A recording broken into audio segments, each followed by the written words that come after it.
Hey learners, welcome back to e-learning session of GS College of Commerce, Wardha. This lecture is for the BCom first semester English medium for subject Business Economics. So, in this subject we were dealing with our third unit, that is theories of production, and with that we have started with our topic production function. So in last lecture we have seen the meaning and the concepts of production function. Then we have seen the assumptions underlying production function. Then we have seen the concept of short run and long run production function. In today's lecture we are going to deal with the Cobb-Douglas production function. So let's begin with this concept. So when we talk about the Cobb-Douglas production function, so it has been given by Cobb and Douglas in year 1928. This production function has been given by them after studying the manufacturing industry in the USA. So therefore initially this production function was applicable to the manufacturing industry in USA only, but later on it has been applied to the whole economy. So what is this Cobb and Douglas production function? So in our to understand the meaning of Cobb and Douglas production function, first we need to understand the concept of production function. So in our last lecture, we have tried to understand the meaning of production function. What is basically a production function? Production function is a function which studies the relationship between the physical input and physical output. So Cobb-Douglas production function, being a production function, it also studies the relationship between the physical input and the physical output. But Cobb-Douglas production function considers only two input in the production process, that is labor and the capital. So Cobb-Douglas production function studies the relationship between the physical input and the physical output. But physical input which are being considered under the Cobb-Douglas production function is only two factors of production, that is labor and the capital. So now we will understand the algebraic expression in which the Cobb-Douglas production function has been expressed. So let's see how algebraically Cobb-Douglas production function has been explained. Q is equals to AL to the power alpha K to the power beta. So here Q indicates quantity of output produced, L indicates quantity of labor used, K indicates quantity of capital used.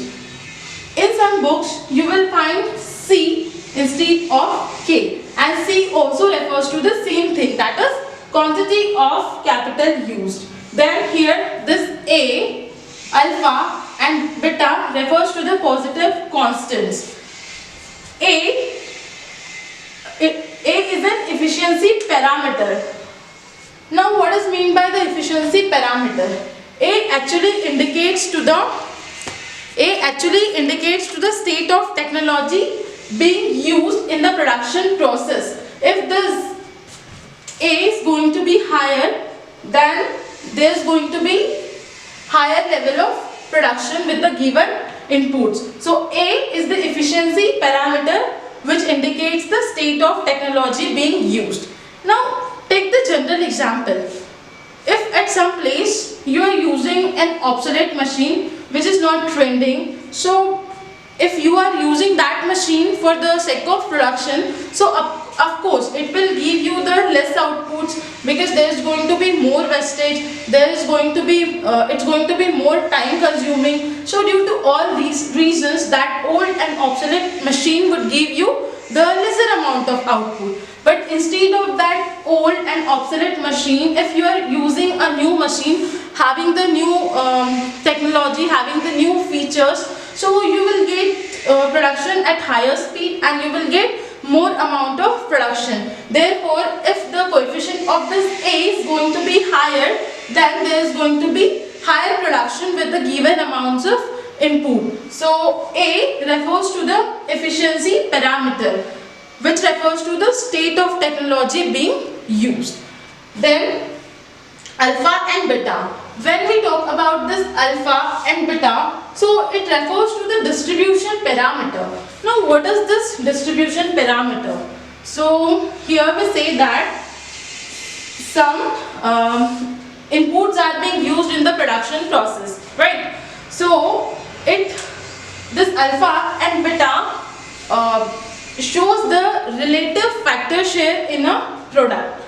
So in Cobb and Douglas production function, output is a function of A L power to the power alpha k to the power beta. Okay, so where A is the efficiency parameter, L is the quantity of labor used, K is the quantity of capital used, and alpha and beta is the distribution parameter. So I hope now you are clear with this algebraic expression of Cobb and Douglas production function. Now, Cobb and Douglas production function exhibits constant returns to scale. It is assumed in Cobb and Douglas production function that it exhibits constant returns to scale. What is meant by constant returns to scale? Constant returns to scale says that if you are going to increase input by 100%, so your output will also increase by 100%. If you are going to increase your input by 200%, so your output will also increase by 200%. So this is the meaning of constant returns to scale. And here it is said that it is assumed that Cobb and Douglas production function exhibits to constant returns to scale. Okay. So now we will see why this Cobb and Douglas production function exhibits constant returns to scale. See, in Cobb and Douglas production function, it is assumed that there are only two inputs because of which production increases, that is labor and the capital. And in Cobb and Douglas production function, it is said that increase in production is there, 25% increase in production is there due to labor, means 1/4 increase in production is due to labor, production or output is due to capital, and 75% or 3/4 increase in production or output is due to labor. So what is being said in Cobb and Douglas production function? In Cobb and Douglas production function, it's being said that 25% increase in output is due to the capital and 75% increase in output is due to the labor. And if you are going to solve this equation, so you will get, see, 1/4 plus 3/4. 4 divided by 4 equals to 1. Because this alpha refers to 3/4, which means 75% or 3/4 increase is due to this labor, and 1/4 this beta refers to the relative factor of capital. Okay, so 1/4 or 25% increase is there is due to capital. Okay, so if you are going to solve this, so you are going to get 1, which means alpha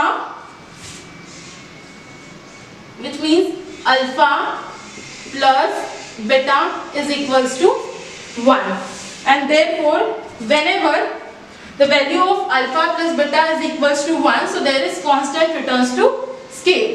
And in Cobb and Douglas production function, increase in production is due to the two factors, that is labor and the capital, and there as well 75% contribution is of labor in increasing production and 25% contribution is of capital in increasing production. And this is the reason because of which Cobb and Douglas production function exhibits constant return to scale. Now we have discussed the meaning of constant returns to scale, which means if the input is being increased by 100%, so output will also increase by 100%. If input is being increased by 200%, so output will also increase by 200%. So I hope you are clear with the Cobb-Douglas production function. Now there are some criticisms which are there for the Cobb-Douglas production function. Let's see to the criticisms. So first one over here is only two factor inputs are considered.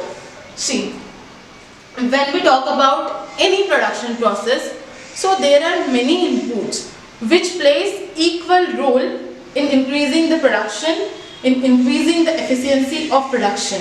But when we are talking about the Cobb-Douglas production function, so what this production function is saying? This production function is saying output is the function of only two factors of production, that is labor and capital, and increase in output is due to only two factors of production, that is labor and capital. 75% increase is there because of labor and 25% increase is there because of capital. But when you see in reality, when you see the actuality, so you'll come to know in production process many factors of production plays equal important role, like raw material, like plant, like land, right? So all these factors also plays very crucial role, but the role of all these factors have been ignored in Cobb-Douglas production function, and therefore it has been criticized on the ground that in Cobb-Douglas production function only two factors inputs are considered. The next criticism over here is all labor units are considered homogeneous. What does mean by homogeneous? Equal in all aspects. Their working speed is same, their efficiency is same, their productivity is same. But in actuality, can you find the laborers who are homogeneous in all the aspects? Take the example of your own class. Take the example of your own. Can each and every student in the same class write in the same speed? Can each and every student of the same class grasp the things in the same speed? Of course not. Because each and every human being is different from each other. They have some unique features, they have some unique characteristics. So all labor units are, but in Cobb-Douglas production function, all labor units are considered homogeneous, which is not possible because the labor who are working would be heterogeneous. They are going to be different in various aspects. So this assumption is there, therefore it is criticized on that ground. The next one is it assumes constant returns to scale. Now, while discussing this algebraic equation, we have seen the meaning of constant returns to scale. Constant returns to scale means